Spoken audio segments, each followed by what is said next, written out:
உன் பிரார்த்தனைக்கு விடை வரலையா? கவலைப்படாதே, முருகன் தாமதிக்கிறார். ஆனால் தவறுவதில்லை. உனக்கு சரியான நேரம் வந்ததும் வாழ்வை தலைகீழா மாற்றி விடுவார். வேலின் முனை போல உன் பாதை நேராகும். எதிரிகள் பேசிய விஷமெல்லாம் வீணாகும். ஏன்னா முருகன் உன்னை பார்த்து சிரிக்கிறார். அவர் சிரிப்பே உன் வாழ்வின் வலிமை நம்பிக்கையை மீண்டும் உயிர்ப்பிக்கும். எத்தனை முறை விழுந்தாலும் மீண்டும் எழு. ஏன்னா முருகன் உனக்காக போராடுறார். நீ கண்ணை மூடிக்கிட்டு ஒரு நிமிஷம் சொல்லு, முருகனே, நீ என்னை இழக்காதே, நான் உன்னை நம்புறேன். அப்போதுதான் அவர் வேல் உன் மனசுக்குள் ஒரு வெளிச்சத்தை ரேகையைப் போல வரையும். அந்த ஒளி உன் கஷ்டத்தை எரிச்சிடும். வாழ்க்கை நிமிஷத்திலேயே மாறும். உன் வீடு, உன் வேலை, உன் எதிர்காலம் இப்போவே முருகன் அருளால் பாதுகாப்பு வளையத்துல நின்றிருக்கு. யாராவது உன்னை கைவிட்டாலும் முருகன் உன்னை ஒருபோதும் கைவிட மாட்டார்.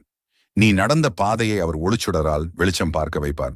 இந்த வீடியோவை பார்க்கும் கணமே முருகன் உன் உள்ளத்தில் ஒரு தீபம் ஏற்றிவிட்டார். அந்த தீபம் அணையாது. அது